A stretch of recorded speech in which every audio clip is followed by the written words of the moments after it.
Okay, great. Okay, going back. Here we go. It's okay. The Standard River was not the most exciting one anyway.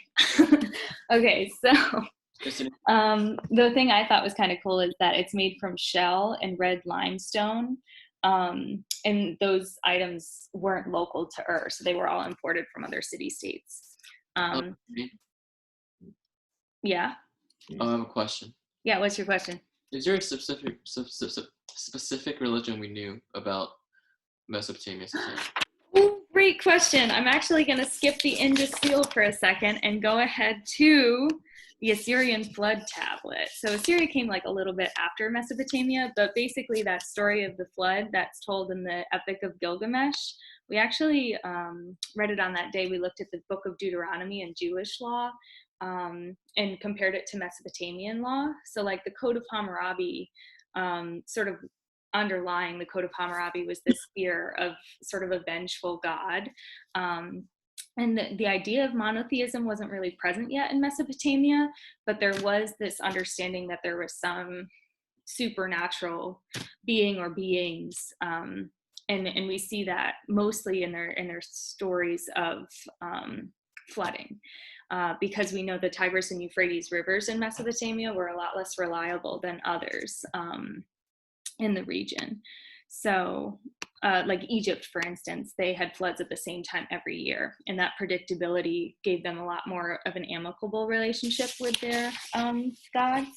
But in Mesopotamia, and this is reflected here in the story from the Epic of Gilgamesh, I'm assuming we cannot read cuneiform, but what it is depicting is the story about how the gods sent a flood to, quote, exterminate mankind. Most translators agree on the word exterminate being used within this scene.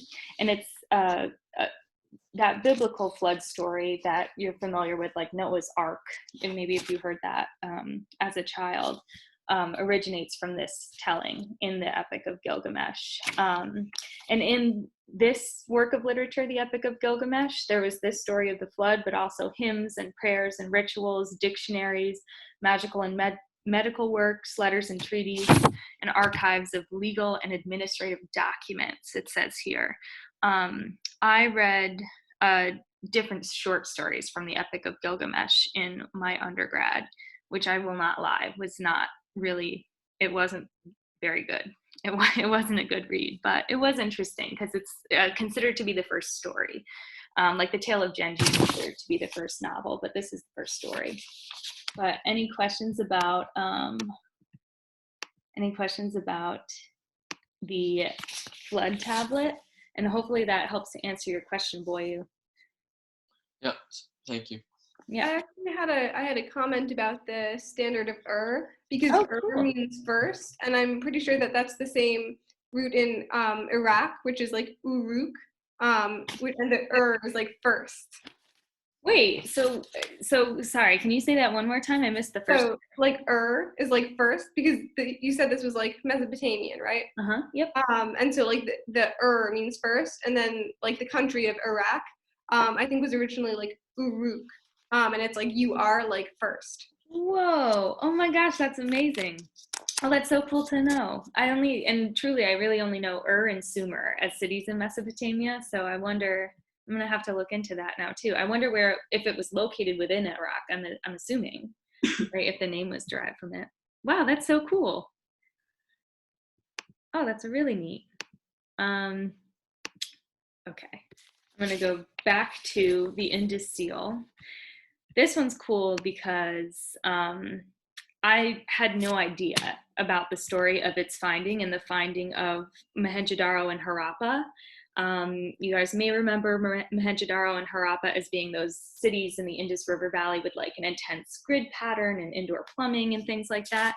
But this seal, we found some of these seals in Mesopotamia, which indicated trade between the Indus River Valley and Mesopotamia and possibly other civilizations that existed at the time. But this wasn't found. Mohenjo-Daro and Harappa weren't found until 1924, when India was colonized by the British. It was part of the British Empire at the time.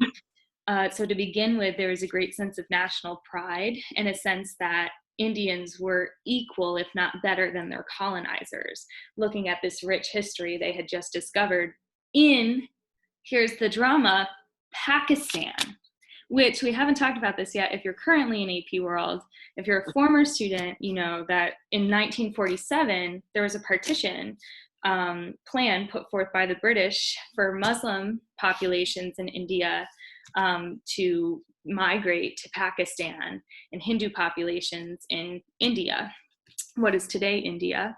And so all of these artifacts were being found in Pakistan, which was a Muslim state after 1947.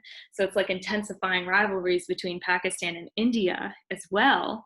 And some of the most important objects were actually divided right down the middle of India and Pakistan.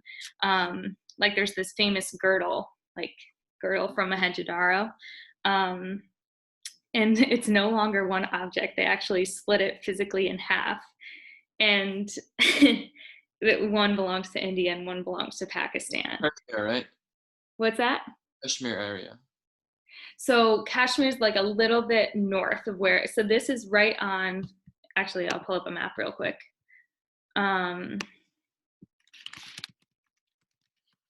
Oops, geez. Okay, so basically what we're looking at is the southern border of Pakistan that it shares with India here in the river valley, and then Kashmir's up here. But yeah, like some of them were actually found right on the border, and it's just contributing to growing tensions between Pakistan and India in the middle of the century.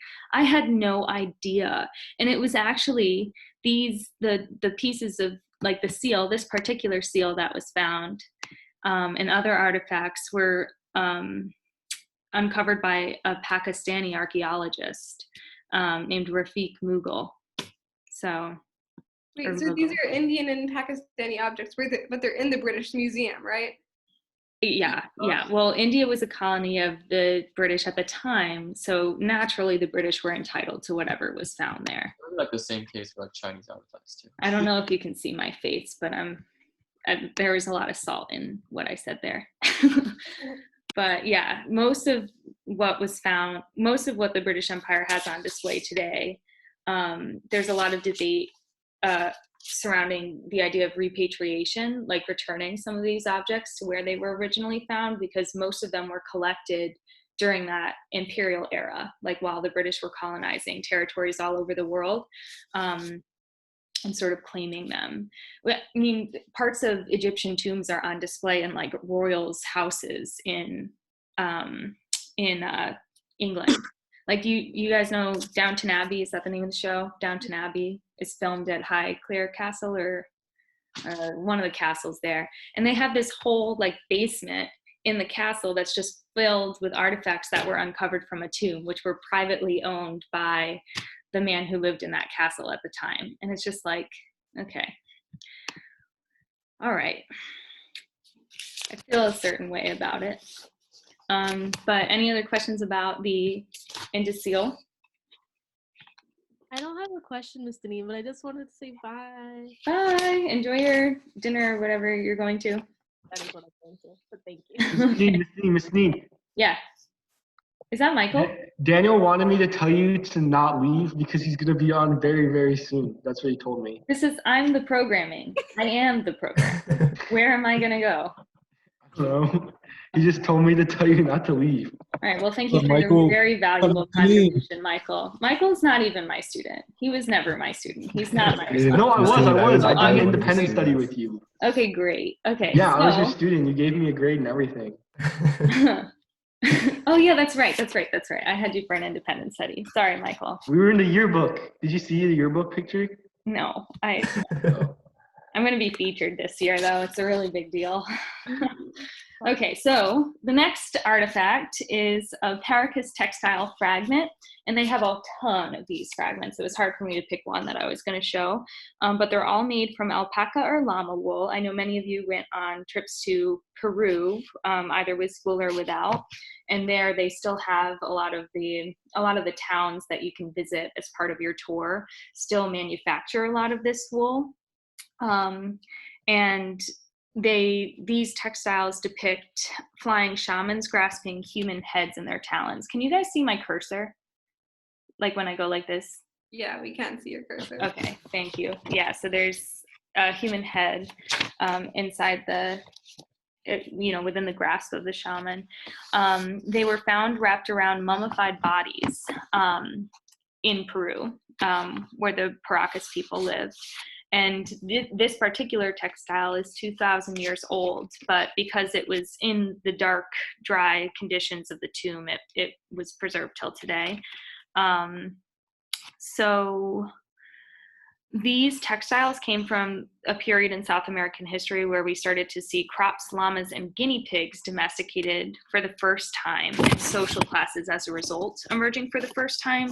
So the easiest way to sort of distinguish social classes is by dress and what people wore. So I have a quick question. yeah. When they domesticated the guinea pigs, Mm-hmm. what would they do with them? Okay, I'm so glad you asked, because Would they drink milk? did you guys Oh. anybody who went to Peru, did you happen to go to a kitchen? Yes, we ate the guinea pig. Oh, Andrew has a mustache. So like What? when they say crazy. domesticated, they're like legitimately domesticated within the household, and just they are ready for slaughter. Oh. It wasn't that good, by the way. They said it's a delicacy, not that good. No, it's What does it taste sort of like? Street food. Venison's a delicacy. Yeah, it's like a really bad chicken, kind of. The llama was good though. I had llama. Wait, it was llama? I don't think they did that. Damn. So then, because I've noticed every time people eat like animals that like aren't, I guess, what we usually eat, they always say it tastes like chicken, Mm-hmm. which always get like frog legs. I've heard taste like chicken. I don't know. Yeah. It just confuses me. I've heard that too, actually, but Yeah. I don't know. It just tends, like, we're so used to having meat that's been processed, or I don't even know. I don't want to know how it's processed, but it can taste gamey sometimes if the meat isn't cleaned appropriately too. Like if there's still older blood in the meat or anything like that. So I think our chicken's like bleached or something to get that gamey taste out of it. So Oh, wow. it might just be something we're not used to. Oh, no. But yeah, it's Miss Deneen, what are your top 5 favorite foods right now? I have Ooh. absolutely no idea. Chocolate. Oh wait, I had a question about the textile. Is that Oh yeah. you said it was in Peru? Is that like Aztec or Incan or Mayan? Is that like a So specific? this comes before the Incan Empire. The Incan Empire we don't see until around the 1300s. So we're going to see the Paracas people who were, I believe they were within the mountains in Peru. And then we're going to see Mochi people later on who were more on the coast, but they both came before the Inca and like were the building blocks to the Incan civilization. Great question. Other questions about the textile? The name. Okay. Do you know? Next is a piece of one of Ashoka's rock and pillar edicts, like one of the pillars that they were published on. In this particular pillar, Ashoka speaks of how the greatest conquest is over one's personal morals, not over people or lands. A carving of 4 lions that was on top of this pillar is actually the national emblem of India today. And if you remember from AP World, the Ashoka's edicts were the first time Buddhism was sort of codified in India, where the Buddhist Dharma became sort of the basis of the law code, following the Eightfold Path, right mindfulness being an important part of their legal code. And so, yeah, here is where this is an actual fragment from one of the pillars where the code was published. Any questions about the pillar? So I know they were like actual pillars, but were they like actual big pillars, or were they just sort of like stone tablets, like They were like actual big full-on pillars. pillars? Mm-hmm. So Yep, Miss and Deneen- usually like decorated on the top. Miss Dean, I've been to India a few times. I've never Oh. seen them. Have you? I have been to India. I just never seen the pillars though. You've never seen the pillars? No, where would I find them? Very few of them still stand. Okay. So Do you know where in India they might be? let me actually see. That's interesting. Is that Michael Lynn? Yeah. What? Wait, who Have you To ever what been do to we India? owe the said pleasure? that? Oh, hi, Miss, I have a DG. question. Miss, I have a question. Yeah, what's that? Have you ever been to India? Yeah, I did actually last summer. I went for the first time, but I also did not see The pillars? Ashoka's edicts. How do I? Wait, let me search it up. Oh, wait, Where was I it? need to type it in. Sorry. Okay. Did you go to North India or did you go to everywhere? So I went from New Delhi to Okay. Agra to Okay. Jaipur Okay. and back, pretty much. And we stopped at some villages in between. So you saw the rice paddy fields, right? Those are so cool. Those are my I favorite did. part Oh, of look at India. that. Actually, maybe I did. It looks like there is one in Delhi. No, I would have Wait, gotten really excited because I saw like these step wells, where they're able to access fresh water underground with like these. So I went boom, boom, boom, but I didn't see the Ashokan edict. My friend that was there saw this one, but yeah. So if you're ever where do you go though? Do you go to North or South India? I only go to South India. I've never been to Delhi before, so like It's hot. yeah, it's hot. Yeah. Are you like Mumbai area or? I go to Mumbai and then I go to Chennai. Oh, well, if you were ever to drive between the two, you would pass the pillar. Really? I think I have actually. Okay. Like they're not special. Like they don't look, they I don't know. They don't look like something you're meant to take note of, but they were really important. You guys can still see my screen? Mhm. Yeah. Okay. Okay. Any other questions about Ashoka's edicts? Wait, why are we talking about this Sorry, I came late. Oh, so we're just going through 25 different things that are in the British Museum that were featured in the Of podcast course. History of the World in 100 Objects. Stolen. Yeah. You mean the Destiny. British stolen museum? Yeah. That was in my Stolen description goods. for this event. Really? Of course, as they should. Destiny. Yeah. Who's your favorite student now that me and Daniel are gone? Oh my gosh. Content questions only. Okay, next, the Rosetta Stone. We all know the Rosetta Stone. Cool. This one's very exciting. The inscription is actually a decree of like the royal cult of a king in Egypt on the first anniversary of his coronation. So it's written in all the different languages spoken within the empire. And that's why we see Greek, hieroglyphics, and Demotic Egyptian in the 3 different inscriptions you can see here. And this is how we were able to understand hieroglyphics. This because of the Greek. We could read the Greek, and then historians were able to decipher, or linguists, whatever your job would be, if you like figure out languages. Miss, So I have a question. I have a question too. Yeah, what's that? No, you can go first, Dan. What's thank it you. called? So Does courteous. somebody know what it's called? Linguist? I think so. Okay. My yeah, question was, how do they know that each side of the Rosetta Stone says the same thing and it isn't just one long story in 4 different languages? How about that's a real question. I think common sense dictates that it's the same thing written in common 3 sense. different Did languages. anyone Lucy, have why did common they sense put it on back a then? rock? No one if had they could just common put it in the sense back then. dictionary. That was just how it is. And I don't know if this was the original condition of the rock either. I don't know if it was damaged, but I don't know. How long do you this- think it took them to find a big enough rock to do it all on? Probably not that long. They Not that built long. pyramids. Also, the line to see this at the British Museum is like, first off, the British Museum isn't air conditioned, which is problematic for me. And It the isn't, or line it is. just like wrapped around for it. My friend would have waited like 30 minutes to see it. I went and just looked at the back side of it, but she did something I don't particularly approve of, and she just sort of swept in and took a picture real quick.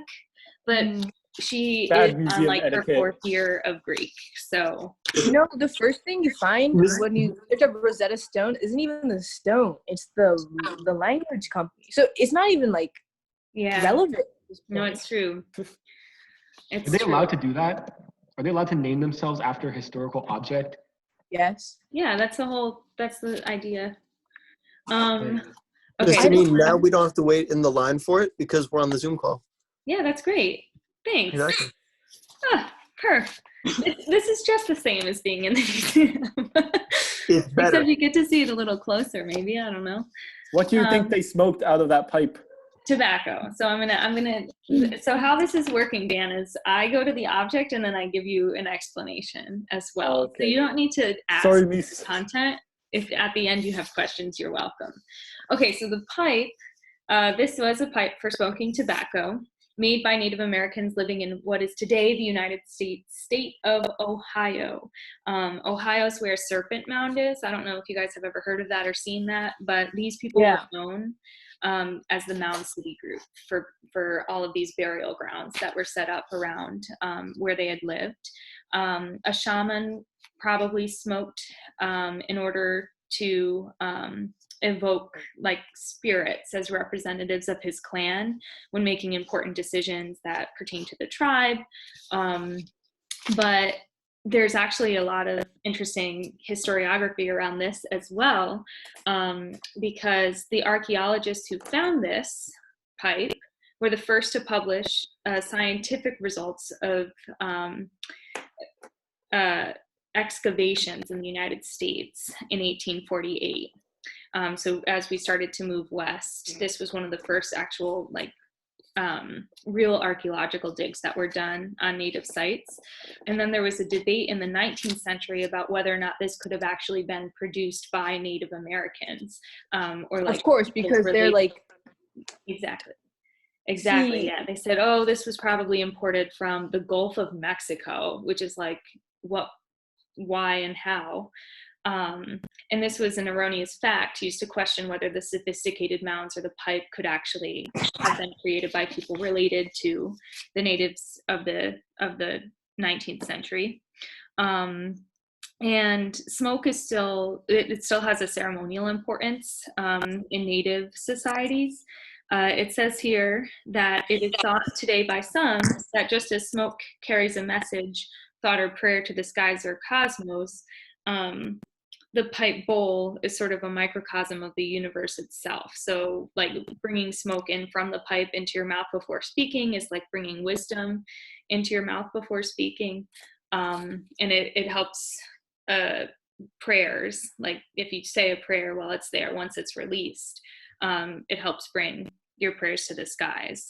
It's also possibly could have been a peace pipe, something that was used for treaty negotiations amongst native peoples, like sealing a deal not just legally but spiritually. illegally. Yes. Oh. Yes. Okay. Any questions about the otter pipe?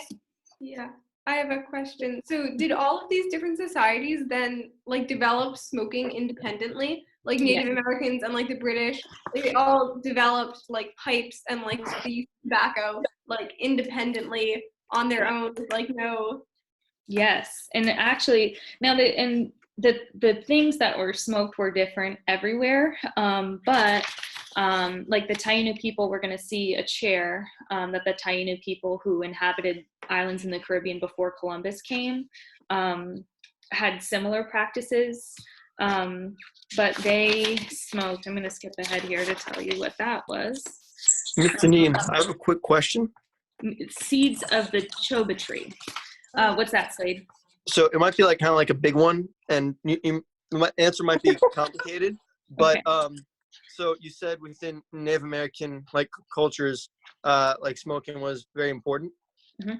Do you think it developed importance because maybe like they would smoke and they grew like an addiction to it? So Oh, that's a good question. Because I don't know if tobacco itself has addictive qualities. Because I know like with cigarettes today, it's the nicotine that's in it. But certainly that could have happened elsewhere. Like opium traditionally would be smoked, and we know that is addictive. So, yeah, I'm not sure. That's a really good question, and we see it everywhere. Like, and even I mean, even wedding ceremonies today, there's burning of incense, and all of that. I don't know if it's like the smoke. I guess actually it would be the smoke itself that has like some sort of spiritual significance. Christine, I have a good question. Yeah. Wait, I How have my did hand they, up. because they didn't have lighters back then, what would they do to light it? I don't know, probably a stick. Reese, I have another question. No, Miss Janine, I have What? my hand up. I don't know how this. I can't see everyone's hands. Ah! Dan, you're allowed 2 more questions for this entire session. Okay, so as you know, nicotine addiction is a crippling issue for the youth today. Why do you think that was not the case for Native Americans way back then? I don't really know what nicotine is, so I don't know if I can answer Well, that. last night, I don't know But if it is this an like interesting question. I wonder if there were. Yeah, I don't know. I don't know if this pertains, but I watched like a TED talk that Uh-huh. talked about that maybe the way we think about addiction is wrong, and it has to do with like your social sphere and like how happy you are. So maybe like in their societies, they like had good human interaction. Oh, They were closer to nature.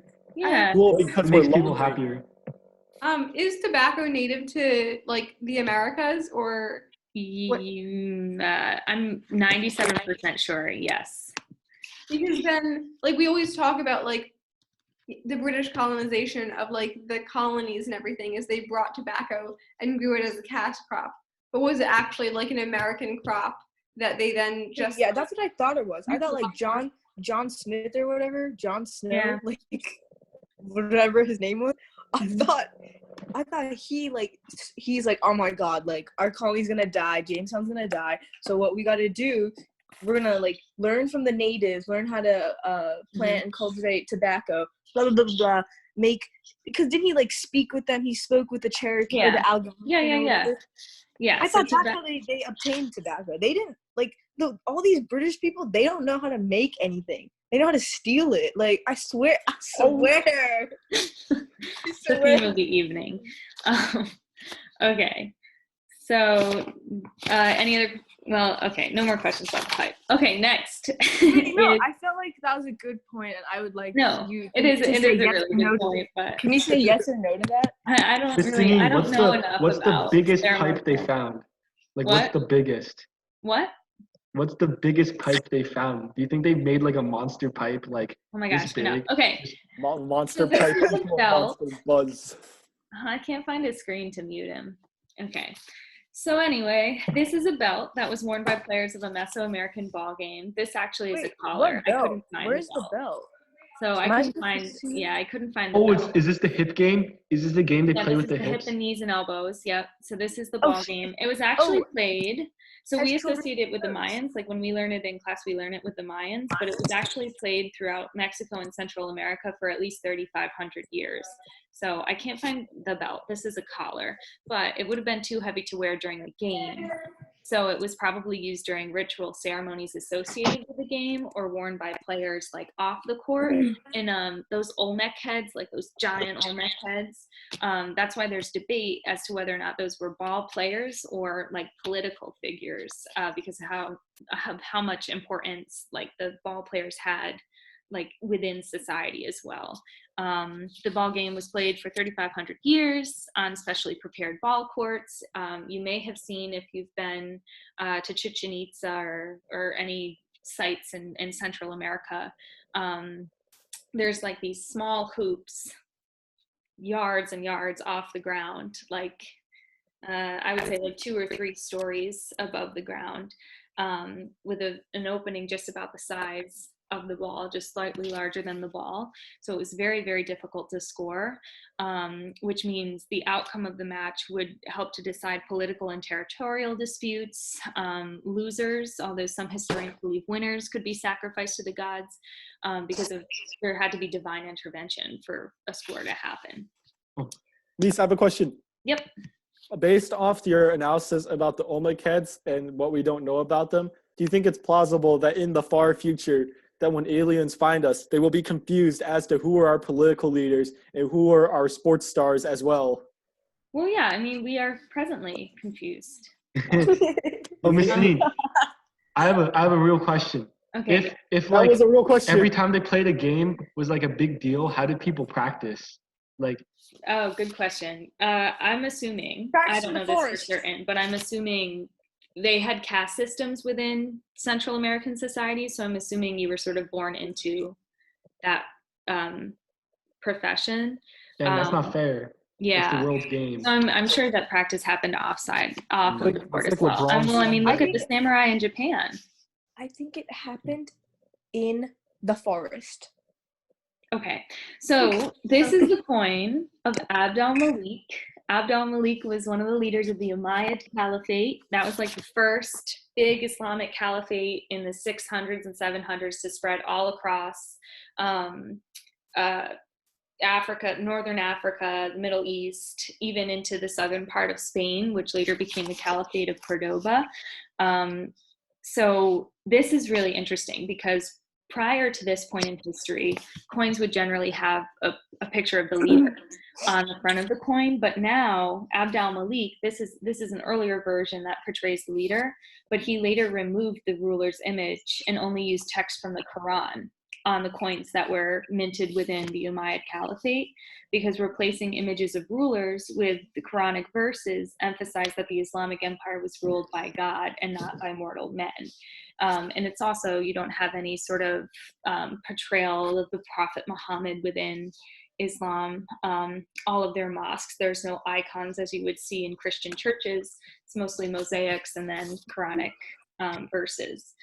So this is one of the few coins that was printed before that change was made, which is cool. Wait, Questions? So, would this have been like different in a sultanate versus a caliphate? Because like caliphates were like much more religious and like ruled by God, versus the sultanates were like ruled by like a line of sultans. Exactly. Yeah. And so Abd al-Malik wasn't a direct descendant of Muhammad. So he was a Sunni ruler. So there was more emphasis on that idea that the empire is ruled by God and not by mortal men. Because if there was that emphasis on mortal men, there would be an emphasis on the bloodline and the connection to Muhammad. So, ooh, good question. Okay. Next is a mochi pot. This is also from Peru. I don't know for sure that this is the exact pot that's being described in the podcast. It doesn't look like he's kneeling to me. It says he has a club in one hand and a shield in the other. Maybe he does. But basically, warfare warriors and prisoners were a recurring theme in mochi art. They actually have skeletal evidence to reveal injuries sustained by blows from clubs as part of active war service. And this was likely a tomb guardian, this particular pot. And it dates back to right around 600 and 700 as well. Questions? Okay. Wait, I don't get how that's a pot. Yeah, Like, where's the hole? Yeah, so it's around this time in history, and actually I'm excited. I'm really excited for these pot sherds we have coming up soon. They're more for decorative purposes at this point in history now. Miss Deneen, I can't see any of the images you're projecting. Where am I supposed to see them? Wait, how can, what? What? What? Are you on your phone or are you on, I don't know. I'm on my phone. I don't know if I can help you with this. I think you have to go to presenter view. Are you on grid view? What's grid view? I don't know. Go tap right. See if Oh, there's I get it now. Okay. Okay. I was just looking at your face the whole time. Oh man, lucky for you. I know, right? Wow, so wonderful. I'm surprised you were still so engaged. I Okay, love so it. here we have a roof tile intended to scare away evil spirits from a building in the capital. You can't of silence Perugia. me. Huh? Who is this? Hi, welcome. Okay, so the face. Does anybody know who Sebastian is? Why am I being silenced? Oh my gosh. Who's Sebastian? He goes to our school. The Let him in. lens are going to be muted. Oh, I can Wait, see how to what? do it now. Wait, I can who's do it now. Sebastian? Please, you can't do that. Please, you can't do that. Oh, yeah, I absolutely can. Yep. Okay, Why fabulous. isn't my camera working? Why are you trying to silence me? Camera, you control your own camera. Down in the bottom left. Oh, wait, she can't And you're now permanently view also- us. You can just click it. Dad, just click the button. Oh, really? Dang, I thought I had to. Okay, whatever. Okay, Yeah, so we're anyway. We'll be good. We'll be good. We promise Okay, we'll be thank good. you. I pinky promise. Niece, pinky Great. promise. So the Pinky face most closely resembles that of a dragon. And because they're animals closely associated with water, and most of the buildings that these tiles were on top of were made of wood, in danger of fire. Miss Deneen, I have a mustache. Look. Okay, that's very great. Yo, Seb, Andrew has one too. Have you seen Andrew's? Oh my I God. haven't. Let me see it. Goodbye. Hold on. We're gonna just say this. No. Don't do it. Yep. No. Yep. Mr. Dean, we needed them. No. You can watch it on YouTube tomorrow. Okay. Bye. Okay. So this. Okay. So there's a lot of Chinese influence on Korea during this time period. This use of tiles like these became popular around 688. And the Korean kingdom that existed there at the time was unified with the help of the Tang emperor and his army through that process of sinification and Korea becoming a land bridge into Japan. So this was the largest, Chang'an at the time was the largest cosmopolitan city in the world. And when the tiles were popularized there as like status symbols on homes of the aristocrats, it became popular in Korea around. Is this like a block? Is it like the size of your head, Miss Deneen? Yeah, it's a pretty large tile. It's about the size of a standard roof tile that you would see today. That was actually one of my favorite rooms in the museum. Okay. Are these all your pictures? These are your pictures? This one. No, I just pulled up the different things I wanted to show you on the British Museum's website. You mean? Yeah, this one is okay. Oh my gosh, I'm so excited for this one because I went to a workshop, I guess, to develop a lesson on decolonization in Africa. At Brown University, they have something called the Choices Program. We've been using a lot of documents from there if you're in my AP World class right now. My mom grew up in Zambia. Oh my God. Okay, amazing. Okay, so basically what happens here, these are sherds, and it's not shards. Apparently in the archaeological community, you say sherds. But they're broken pieces of pots that were found in Kilwa Kisiwani, which is an island off the coast of Tanzania. And we emphasized Kilwa Kisiwani in particular because of the mass amounts of wealth, or the wealth that was amassed there during the rise of the Swahili coast. As Mom, were you alive then? Yeah, throughout the Indian Ocean. The Suwannee thing, like because of the currents between like India and the Swahili coast, and like it went right to Kilwa, like, and then the tides changed like the next 6 months. Exactly. So Kilwa Kisiwani was one of the first islands found by merchants, and they're diasporic merchants. So they're Arab merchants who, it's not like an Islamic empire is expanding into these new territories. These are merchants who are seeking to, establish ports for trade. So Kilwa was so accessible, being an island off the coast. And so. Miss Deneen. Uh-huh. Do you know this show called Hunter x Hunter? No, but I was going to mention Game of Thrones, but go ahead. What's your reference? So there's this character named Kilwa from Hunter x Hunter. Oh man, there's actually, so Kilwa Kisiwani is probably the most famous of the Swahili city-states, and in Game of Thrones, I don't want to spoil it for anyone if you're like watching. I watched it before. Okay, but basically there's this man who's locked inside of his safe.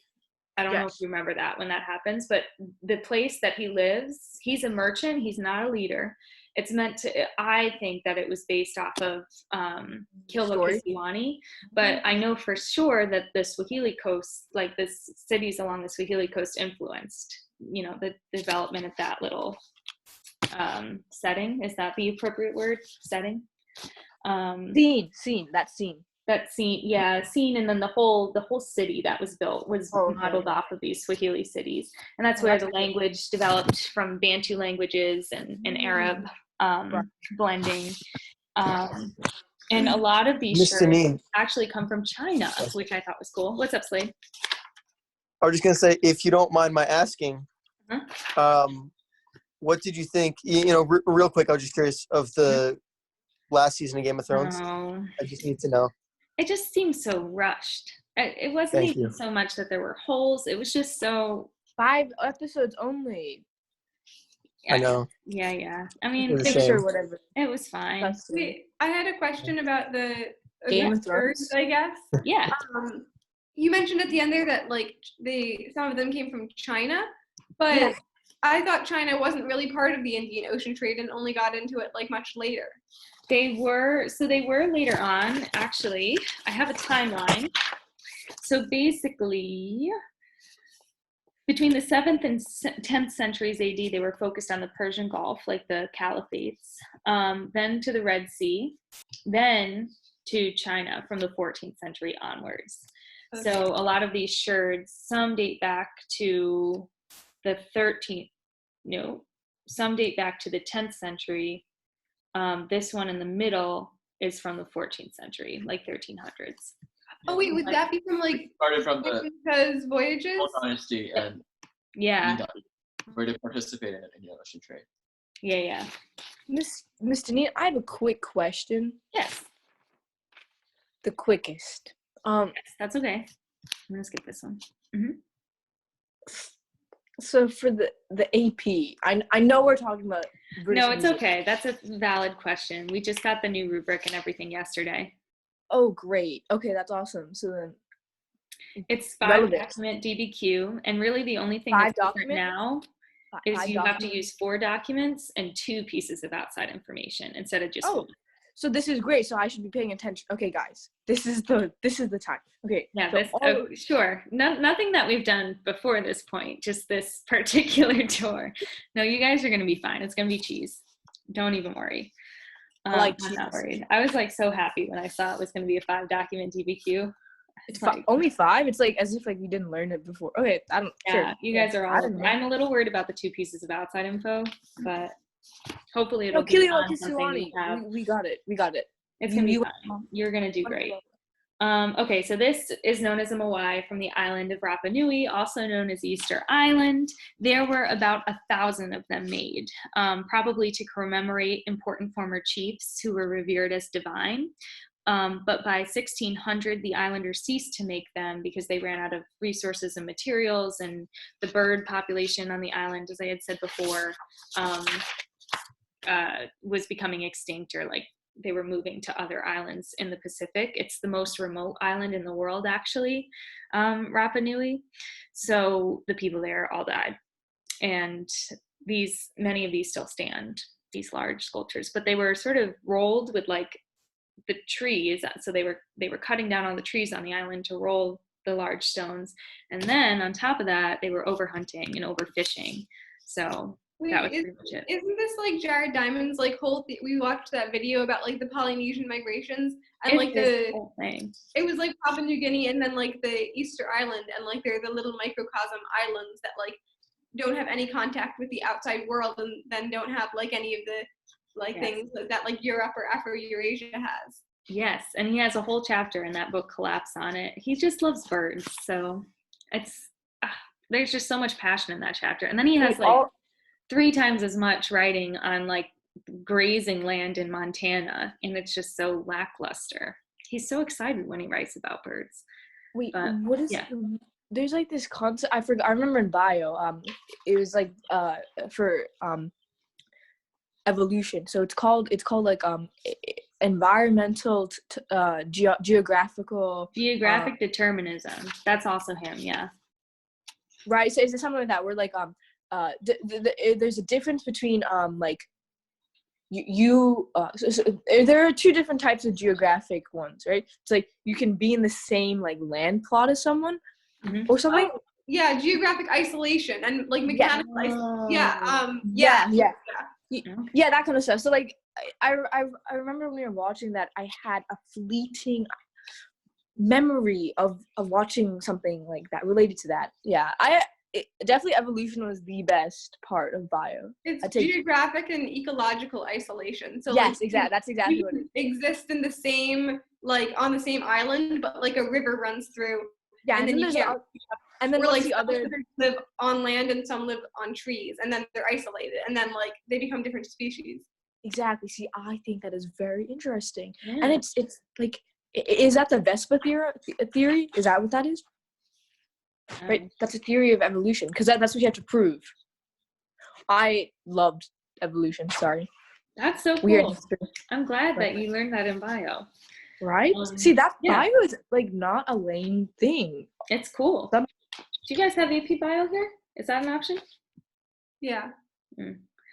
Okay, so these elephants are Kaikimon style elephants.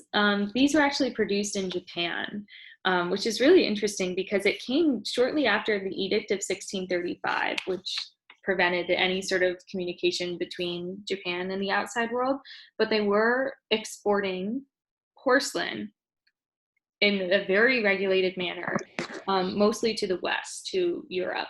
And a big reason for that was because of the decline of porcelain production in China at the time with the whole silver fiasco, and the change from the Ming to the Qing. And Japan sort of began to manufacture porcelain where they saw a need. And elephants in particular, both sitting and standing, were more rare and more expensive in England. Owned by a lot of the royal families from about 1660 to 1700. They were hot stuff. It is disgusting. It makes me so angry. Elephants are beautiful creatures and they do not deserve any of the cruelty that they've been put through. After 1635, how could Japan be exporting anything? That's a thing. Like, while I was reading this and listening to the podcast, I was like, this sounds very suspicious. It sounds like corruption to me is what it sounds like. Like, they have the production of these and then they're only being shipped out like in very limited quantities by Think about only one opium. family. Yeah. Opium should never have been put through or whatever, but it happened in China. Yeah. They found a way. It seemed like black market porcelain. Japan, before the Meiji Restoration, has the lowest illiteracy rate in the world. Like really? Yeah. It's like 20. Does Nepal? No. Japan. Japan. Lowest Right now? illiteracy rate, you said, right? Lowest illiteracy rate in the world. Oh, lowest literacy rate. Oh, wow, I'm surprised by that. Wait, where'd you get that from? What year? I don't believe that. That's from a long time ago when I learned history. Oh, okay. Before the Meiji Restoration, not right now. Yeah, the thing, real quick, like, sorry. even though they lock themselves down, but like they have really clear sources of. Right. I was just wondering. Yeah. I was wondering what the name of the elephants were because my mother very much likes elephants. So if I showed her a picture of those, she would enjoy that. Yes. Oh, you definitely should. They are called. Oh, figure. Hold on. Kaikimon. Kakemon. Wait, Miss Deneen, I watch anime for a living. I know. Oh, how do you say it? I don't know. Wait, I have to read it. Where is it? I can't read it. I can't see it. Yeah, it says Oh, I see it. Oh, Kakemon. Okay. Kakemon. Okay.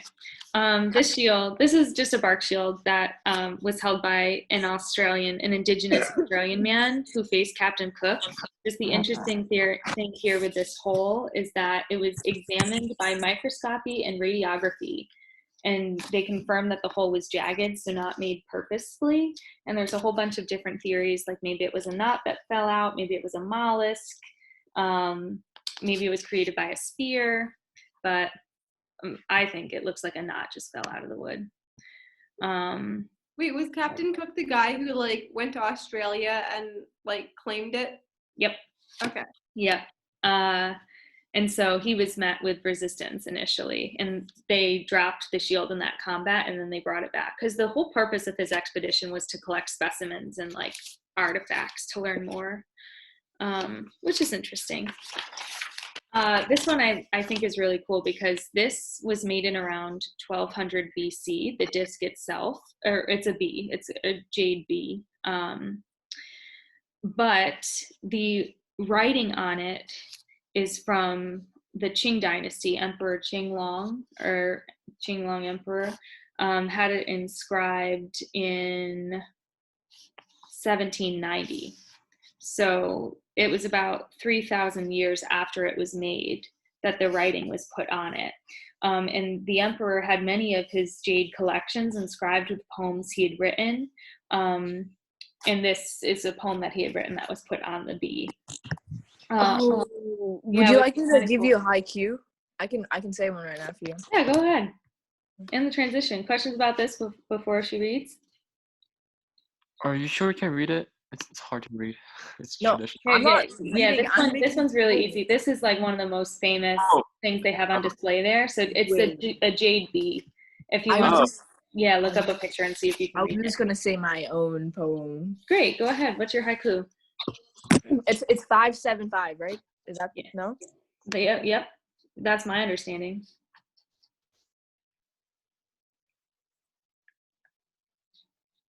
We've got two more. I really like sax. I could play it all day long. Oh. I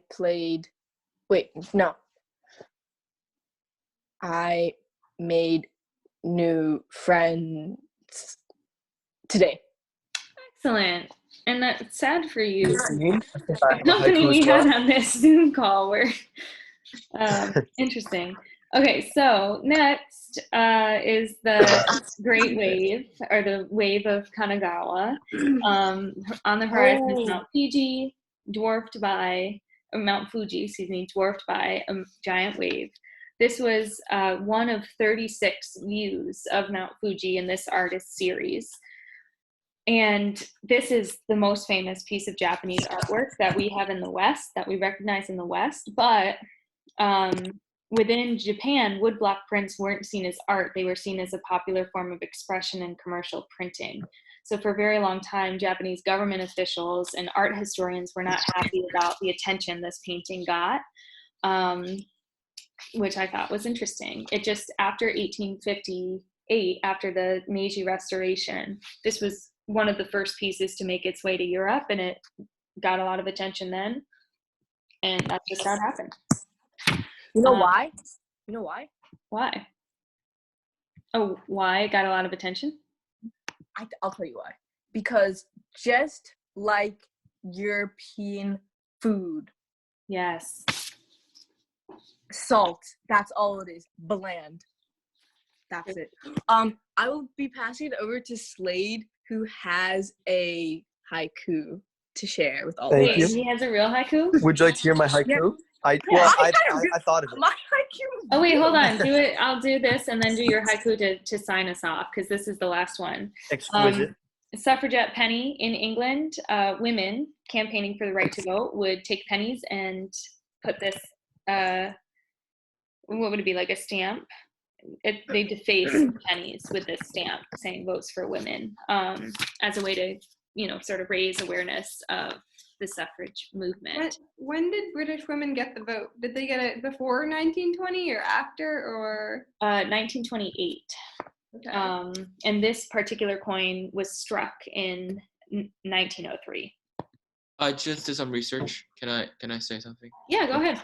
About Japanese commercial activities after the Edict of 1635. So they set 4 special ports, and like the most famous known one is Nagasaki, and it's legal right there. It's like the Chinese, it's like Japanese Canton. Oh, got it. If you think of it that way. Yep. And all commercial activities should be controlled by the government. After 1635. Or 1635. Yeah, actually, it did say in here through Nagasaki. There are way more trade between Korea and Japan, China and Japan, compared to Holland and Japan. Oh, that's interesting. Lit. So it's not. So they have outside information sources. They just don't accept. All right. Are we ready for the haiku? Yes. Thanks for the adventure, guys. Hopefully, yeah, I'll post it so people can watch later if they want to. Hopefully there's other content other than an hour-long YouTube video, but we shall see. Tomorrow night is Feminist Artwork, Georgia O'Keeffe Museum. We're going all over. We're going to see Frida Kahlo. It's going to be great.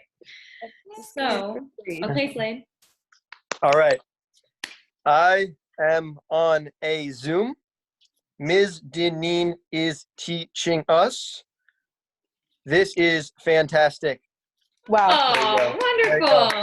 wonderful. What can I say? Wonderful. That's pretty Man. You know, Okay. a lot of work went into that. Thank you. Undefeated had her hand up the entire meeting. Okay. Great. All right, I everybody. told you I had my hand up. So hopefully Okay, I'll see you bye. tomorrow. Or some other day this week. Bye. Farewell. Bye.